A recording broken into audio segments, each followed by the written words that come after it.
Okay, so I'm just going to be lazy and sit behind the camera and explain what we've got so far. All right.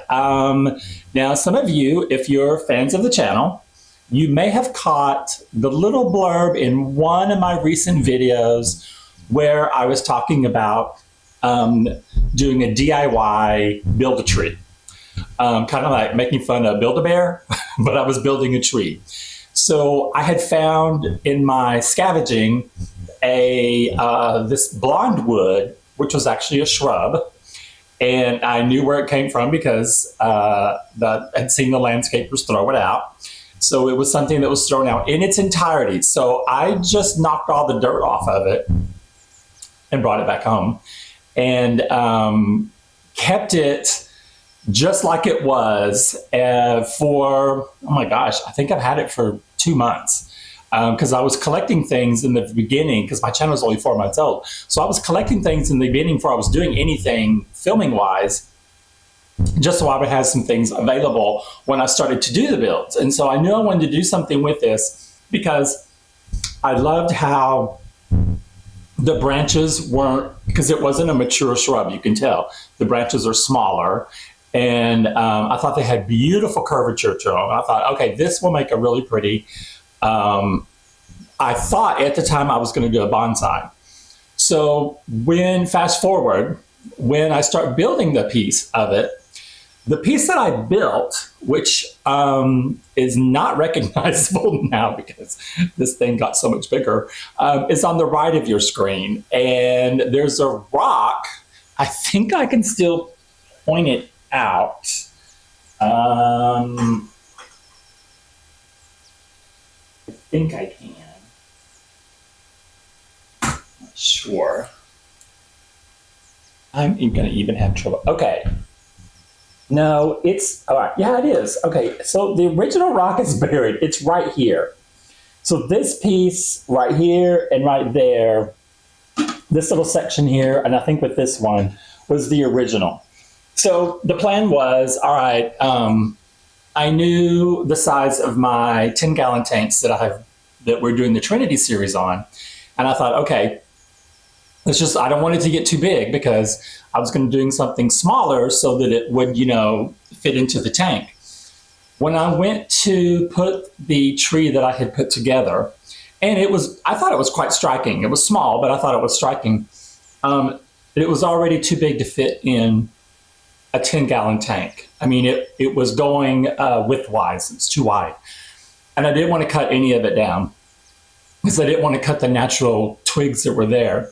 And so I thought, okay, I went online. And of course, I always start looking and seeing what tanks are on sale. Because, in my channel, we're all about DIY. Get it as inexpensive as possible. And so I went to PetSmart and I signed up for their reward program. And they had this one. This is a 20-gallon. It's 30 inches wide by 12 inches tall and 12 inches deep. And I got this one, I think it was $31, which is amazing because when you go into the store, even half off, it is $60-something. So, but if you're a rewards member and you say you got it online, they do price matching of their own website in store, which is really, really nice. And I had been told that before because my other tanks came from PetSmart. And that's how I got my tanks there. They were only, my Trinity series, they were only $15. So that's one of the things we have to do in this hobby to keep our expenses low because the prices do run up fairly quickly when you're trying to do an aquascape. So now I knew I had, okay, a 30-inch wide tank, and that was going to give me more room. And I almost took with me the tree structure just to see how it was fit. Oh, and by the way, when I got there was only one tank that was available. So I was like, oh, thank gosh. Because I was going to wait till the next day to pick it up. So I'm glad I did it. So I bring it home and I set it on my coffee table. And then I went to put the tree in it. And now the tree was dwarfed. The tree was tiny. So for an entire evening and until the next day, I took the rest of the shrub and I just built upon it. So what you're seeing really is a multi-tiered approach. at building my underwater tree. Now, I had originally envisioned that I wanted something minimalist. I can't say it. Minimalist. Yes, there you go. I wanted not necessarily falling into like some category, but I kind of really, this is going to sound crazy. I'm so new at this, but the Iwagumi, I really thought I wanted to do something like that, but I was kind of hesitant about it. So when I continued to building the tree, and when I got to the point where it was too big for this tank also, meaning that the branches were touching everything, the front, the back, the sides, everything. So I had to make the tough decision to sit there and edit myself down. And so literally trying to give it a little haircut. I did not touch the branches that are breaching the surface. I want that in there. I think that's vitally important. And so what I did is I ended up taking out one of its main branches completely out of it. And I didn't have a saw. What I've been using is just little twig clippers. But I do have a hacksaw with me, and I took the blade out and I just cut it, straight out. And once I removed that one bulky piece that was kind of at the top, and it kind of was throwing my whole balance off, then I just like, oh my God, this is absolutely exactly what I want. It's way more balanced now. So what I want to point out, which I think everything in nature, we have a balance. And so we need to make it seem realistic, or that's what I'm going for. I don't know if I always achieve it, but as long as I like it, I feel like, okay, I'm on the right track, because I'm probably my most critical critic out there, is that I'm overly critical of my own work. But I do want to point out that, okay, so this side here is all the add-on. And what I loved is I love how we start here. I thought at first this was going to be way too low, because when you see a typical bonsai tree, it'll have a massive root section, but then the leaves will come up, and they sometimes will come out of the water, and then they'll curve back, and then you got this great area to plant on. Well, I don't have that because I did not go bonsai. I wanted something more conceptual, and I didn't want to follow like some kind of bonsai rule. So I went completely different. So what I did is here's where the first part, and then it joins to the second part, and it has this beautiful flow, this curvature that starts down here at the bottom. And there is more of that stick, but it's hidden because it had to lie flat. I couldn't raise this anymore, or you would see more of this stick here, because it really was pretty. But on this side, on the left-hand side, see how we come back. I'm gonna have to get up for this. So we arch here, and then it has this nice, none of these were cut, this nice peak here, and then the arch continues back down all the way down to this side. So we have an overall arcing, and then it comes back down again. Now, I love the fact that the arc is not centered, because that's not nature. Nature doesn't grow that way.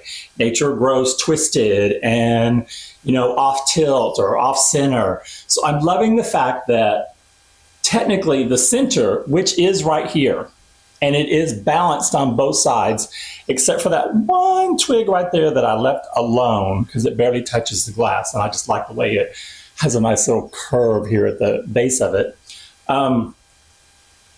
That part is centered.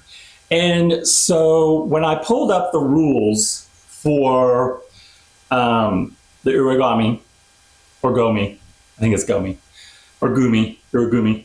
When I pulled up the Iwagumi's rules, it's all about taking what's not perfect and making it perfect. So you're taking something that's very imperfect. Now, traditionally, they always work with rock.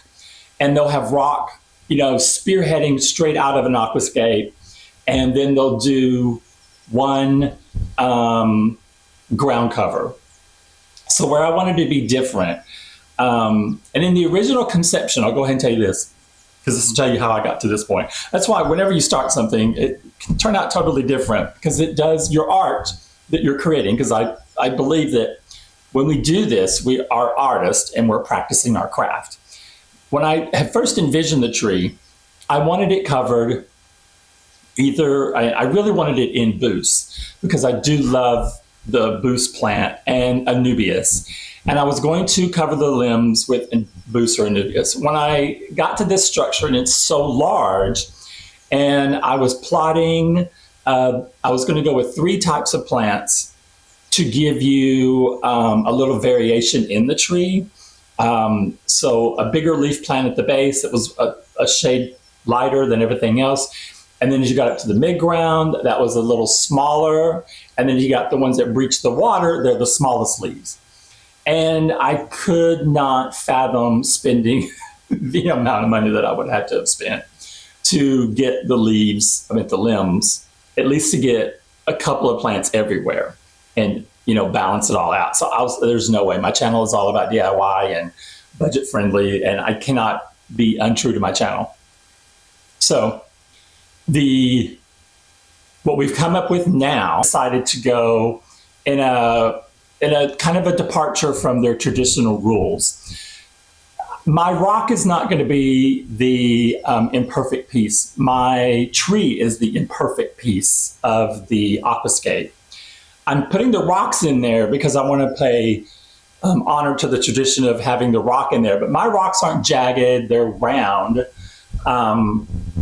And what I thought about how I could still achieve this is I want to put, I do have a little bit of Christmas moss, and I thought about doing Christmas moss on some of these larger branches, just to start that growing. And then I still want to have some Buce or Anubias in there, and I don't know which ones yet, but I'm going to make it look like they're going to be at the base, like clustered around the base. And it's going to look like maybe the tree hasn't fully died. Maybe the roots are still alive, and we have growth coming out of the base of the tree. And then, but the limbs will be nude. And so that's the part that's going to be. So it's not going to show like a death scene where everything is dead and there's nothing growing. Either Anubias or the Buce is going to show rebirth, that the tree is reinventing itself and it's got new growth coming out of it.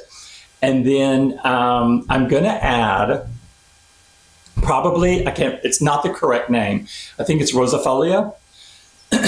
And I need to choose one section where I could plant it, and I want it to go from the foreground up the hillside. And I noticed when I put the tank in its place here, I have more lighting that's on this side. So I think the Rosifolia could be way better here and go up and cascade through the rocks and come down.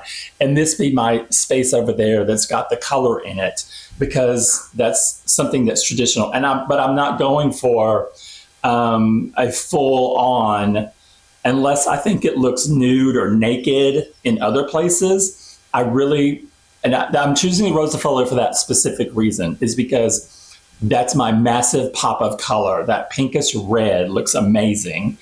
And that's going to be the color feature of the tank. But I'm not going for the carpet effect yet. If it looks like I need it, we can always add, because she is a stem plant and we just got to cut it off and then put it someplace else. Now, I won't let it grow as a stem plant. It'll be kept low. I'm going to do the mini, which I think gets to a height of 4 inches, and that's it. So I'm not even going to let it go 4 inches. It's still going to be, in little mounds. So we'll have to control that. So the ultimate look then, we're going to maybe not fit the typical rules of the build as far as their style, but we're going to be right alongside them. This is my interpretation, and I think every artist that does an aquascape, that's what you do. You don't necessarily follow the rules. You do what your build tells you to do. The build tells me what it wants to have done to it. The tree didn't like being small, and the tree wanted to be bigger. So the tree got to be the focal point, and now I am loving how the trees turned out. Now, the little mini boulders, I think they're great. It would have been nice to have something jagged and that pruned up any higher, but I don't want to take away from the tree. So I'm loving the part that we have this spiky tree, but then we have the round boulders, and then we have the pebbles as a complement. And I'm going to say that when you are, as beginners, when we do set up, you'll know in my Trini tanks, if you look at any of my videos about the Trini, I have a lot of those builds on there. I went with just the substrate, just the aqua soil. And it rolls around, and I wasn't happy with it, but I'm not going to change it. I used dwarf hairgrass as my carpet. Dwarf hairgrass has a problem anchoring. So when you put in things that roll and a carpet plant that's really not suited to necessarily be a carpet plant because its root structure doesn't anchor very well, I went to cap this aqua soil off with the pea gravel. And I went with pea gravel because I'm already using it in my terrariums. I love the way it looks. You could put any color with it and it looks amazing. And when I put the pea gravel in, it really, to me, just brought the whole scene to life. It looks like at this point it is a dead scene, but we will bring it to life. Now, so you saw when I was building this, I started with my media bags that had my clay pebbles in them. We do that because by the time you would build up this structure, and some people use sand to build it up, some people would use gravel to build it up, it gets extremely heavy. So using the clay pebbles is really awesome because it's so much lighter. You can put as much as you want in the media bag. You saw in the video where I even folded my media bags in half because I got that ridge at the top where I wanted it. I wanted to keep that height, and it's very hard when you put the aqua soil in there because it's round, it just wants to fall forward.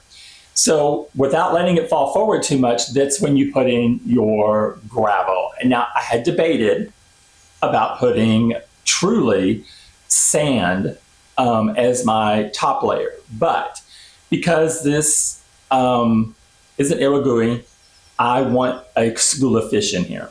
Now, my other builds, I'm going to have shrimp, so that's why I left the substrate alone, because they can forage in it a lot easier and they can kick it around, and that's fine. And here, though, I want some type of very petite, very minimalist fish that will just flow naturally in there. So that's why I'm doing the gravel. And I kind of got excited about the fish aspect because I had been reading online about fish and how they want a wider tank to swim in. And though I know that people put fish in all kinds of small tanks, I'm not knocking anyone for that, but their natural habitat is to swim back and forth, not up and down. So a lot of people that have taller tanks, the fish are accustomed to swimming back and forth, not going up and down like that. So I was excited to see that I could afford a 30-inch wide. I could have a small school of fish in here, and they can swim in their natural habitat, which I love that. I'm hoping that with putting in the boost around the roots of the tree, that it will begin to give some privacy for any baby hatchlings that we have coming out because of the fish. And I'm going to go with one school. I'll probably just do one type of fish is my thought right now. But the one other takeaway that I want you guys to know, you're dealing with gravel, you have to constantly wash this and wash it and wash it and wash it, or else your tank will just be filthy. I kept washing this stuff over and over. Another thing is that I don't like now, see how right here you can see my substrate below, and over here on this end, I'm going to push gravel down in there because I don't want to see my substrate there. Now, I'm okay with the side. I'm sure you can see it on the sides. I'm okay with that because you know our tanks reflect. So you can't see it unless you would like look from that side specifically. Another thing that kind of was a mistake that went well for me is in my Trinity series, I had bought background cling, the cling stuff for the backgrounds of the tanks. And it's a kind of opaque like white. And I thought, oh, well, that'll be pretty. My walls are white. It'll look just like it's sitting up there and there's nothing behind it. Yeah, it does. It looks cool. But when I went to pull the rest of the roll out, it wasn't enough to do even one more 10-gallon. So I knew I wasn't going to be able to use it. And I had to have it because it looked horrible seeing the background on the shelf here. This is the tabletop that I use in my workstation. So yeah, it's got dings and stuff in the sheetrock already where I've already messed it up. And I'm the one who finished the sheetrock. I textured the wall just for this purpose. Well, fortunately, and I said this, I don't throw anything away. When I moved in here, the previous owners had left a roll of, I believe it is restaurant vinyl for like chairs and booths. It's upholstery vinyl. So it's felt on the backside and it's like pleather on the other side. So I had put it up to the tank here. The gray side looked amazing. It's not a solid color. It's mottled and I mean, with water now, I thought it would look great. But when I turned it around to the black, I'm like, oh, I fell in love with it. So what I love about this is that it gives me this massive negative space that looks like it could go on into infinity.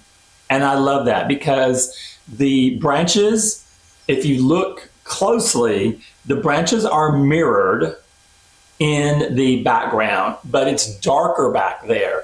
So it looks like you're looking at a section here of a water system and the light is shining right on the front where you are. But behind you is more, and it looks like you just go all the way through. I did not expect that, and I am loving that. I know that some people hate the tanks from PetSmart because they say they reflect too much. In this case, the reflection for me is amazing because it makes it look like my tank is endless back there. It's almost like a mirror version. And you know, we see people that put mirrors in their tanks because they want to achieve this look. So mine is already in there. I love the fact that it does that, and I'm not dissing the fact that we're doing a budget tank, and because the channel is all about budget. Another thing that you'll notice, there's no light for this tank. The light is on the underside of the shelf above it. So this is the same lighting that's listed. It's here and it's right under the shelf. You can't see it. Let me tilt it up. Maybe it'll give you a better shot. See that right there? Give you a look here. So there's the Trinity series right above this on their shelf. So the lighting is up there. Now, on the Trinity tanks, I have these are a Plant Grow Light slim bar. Now, it does not have an attachment. It's just the bar itself, so it doesn't clip onto anything. You could screw it into things. It's got two little tiny screw holes. You can screw it into something, or they provide this amazing double-sided tape that holds it up like crazy. So for me, my lights are up there. On the Trinity tanks, I use the lip of the tank specifically here, and I put the lighting inside there where you can't see it, and it shines completely down. This tank does not need that because it's got lighting above it that is the same lighting that's on the tanks. The only difference is, on this one, it's a little brighter on this side. Let's go back down. You can see that in the video. If you look at the right side, look how much lighter the right side is to the left. It's because there are two sets of lights right in here, in this section here. Then my tree structure up above, these are limbs that I took out of nature to hide the lighting. There's two stops right there, and then there's only one for that section right there. So this is going to be the darker side. I'm not going to change that. I can't put another light there because I don't want it showing from the front. It's going to ruin the aesthetic of the whole studio build. So what we're going to do is, that's why I'm thinking the Rosifolia has to go in this section here. It's got more lighting. This side over here is more negative, so it would be better if I had more moss growing over in there, especially on those large limbs back there. So that's kind of the plan right now. You saw that I put the root tabs all along this whole entire foreground. I don't know what I'm going to plant in here. If I love the rosifolia, I can just keep going. And I know that I've got it in its substrate, so I don't have to worry about it here. Now, if we do any planting where the boulders are up where the media bags are, I will have to put some root tabs right in there when I plant those. I'm not sure how successful they'll grow up in that section up there because they're going to hit a media bag, and they may not mind it because I do dose my water with fertilizer, but it's just a precaution. We're just have to figure out, how well that's going to go. And I need to do more research on which one, either Anubias or a mix, Anubias and Buce, to scatter all around what would be your tree trunk area. And so there's like a little section like right there. This, and I broke that off on purpose. It wasn't any taller than that, really. I just broke it. It's supposed to represent the part of the tree maybe that died. Maybe the part that maybe it was struck by lightning or something, and that's the part that died. That's why you don't see more branches on this side that match this one, is that something happened to the tree, but as you know, the tree will come back to life. So I hope that explains where we got to today.